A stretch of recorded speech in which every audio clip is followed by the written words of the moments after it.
Assalamualaikum warahmatullahi wabarakatuh. My name is Farah Annisa, and I would like to continue the presentation about phonology that has been done by Eka before.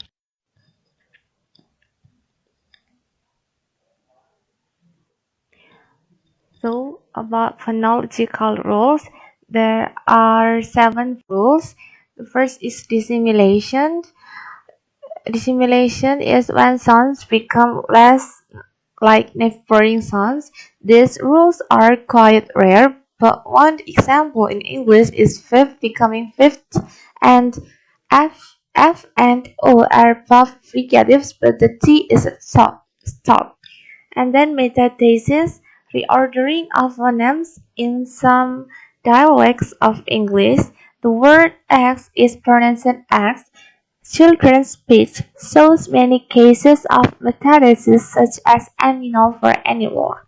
And then there is lenition, consonant changes to a weaker manner of articulation. Voice stop becomes a fricative becomes a glide, and etc. Dilation. Dilation of a sound, for example, French word.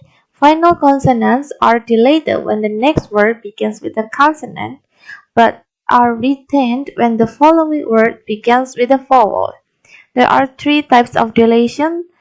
The first one is aparesis, where vowel sound deleted at beginning of word, and then there is syncope, where the vowel sound is deleted word internally, and then apocope, where the vowel sound deleted at end of the word. And then there is palatalization. Palatalization is a sound when sound becomes palatal when adjacent to a front vowel. And then compensatory lengthening, sound becomes long as a result of sound loss. For example, Latin octo became Italian otto. Assimilation. Uh, Assimilation is where sounds become more like neighboring sounds, allowing for ease of articulation or pronunciation, such as vowels are nasalized before nasal consonants. There are 3 types of assimilation. First is harmony, where non-adjacent vowels become more similar by sharing a feature or set of features, which is common in Finnish. Gemination, where sound becomes identical to an adjacent sound, and the last is recursive assimilation, when sound on left is the target and sound on right is the trigger. And then epenthesis. Epenthesis is insertion of a sound. For example, Latin hombre becomes Spanish hombre. There are 4 types of epenthesis. The first is prothesis, where insertion of vowel sound at beginning of the word, and then anaptixis, where vowel sound with predictable quality is inserted word internally. And then there is paragoge, in the insertion of vowel sound at the end of the word, and the last is excrescence, where consonant sound inserted between other consonants, which is also called stop intrusion. The assimilation in English. An interesting observation of assimilation rules is evidence in the formation of plurals and the past tense in English. When pluralizing nouns, the last letter is pronounced as either as, is, or is. When forming past tenses of verbs, the ed ending is pronounced as either tt or it. If you were to sort words into 3 columns, you will be able to tell why certain words are followed by certain sounds. For example, the plural nouns started from cats, and then dads and curses, and, and then tips, bips, kisses, loves, dogs, and judges. And for the past tense, there is kissed, loved, and patted, washed, choked, and wedded, and cuffed, teased, and seated. The writing rules. A general phonological rule is A becomes B when it occurs between D and E. Other symbols in rule writing include C equals any obstruent, V equals any vowel, /0 equals nothing, hash equals word boundary, and that symbol equals optional, and a wavy symbol equals either or.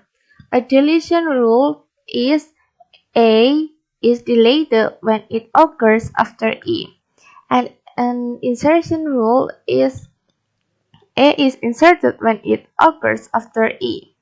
Often notation is used to collapse similar assimilation rules into one. For example, an obstruent becomes voice when it occurs before voice obstruent, and an obstruent becomes voiceless when it occurs before a voiceless obstruent. Similarly, it can be used for dissimilation rules too. And there is another example, like an obstruent becomes voice when it occurs before a voiceless obstruent, and an obstruent becomes voiceless when it occurs before a voiced obstruent. And then maximality condition. The maximality condition states that onsets are as large as possible up to the well-formedness rules of a language. Onsets are always preferred over codas when syllabifying words. There are also constraints that state the maximum number of consonants between two vowels is 4. Onsets and codas have two consonants maximally, and onset and codas can be bigger only at the edge of words. Syllable structure. There are three peaks to a syllable. The first is nucleus or vowel, and then onset or consonant before nucleus, and last is coda or consonant after nucleus. The onset and coda are both optional, meaning that a syllable could contain a vowel and nothing else. The nucleus is required in every syllable by definition. The order of the peaks is always onset, nucleus, and then coda. All languages permit open syllables, which is consonant plus vowel, but not all languages allow closed syllables, which is consonant plus vowel plus consonant. Languages that only allow open syllables are called CV language. In addition to not allowing codas, some CV languages also have constraint on the number of consonants allowed in the onset. The sonority profile dictates that sonority must rise to the nucleus and fall to the coda in every language.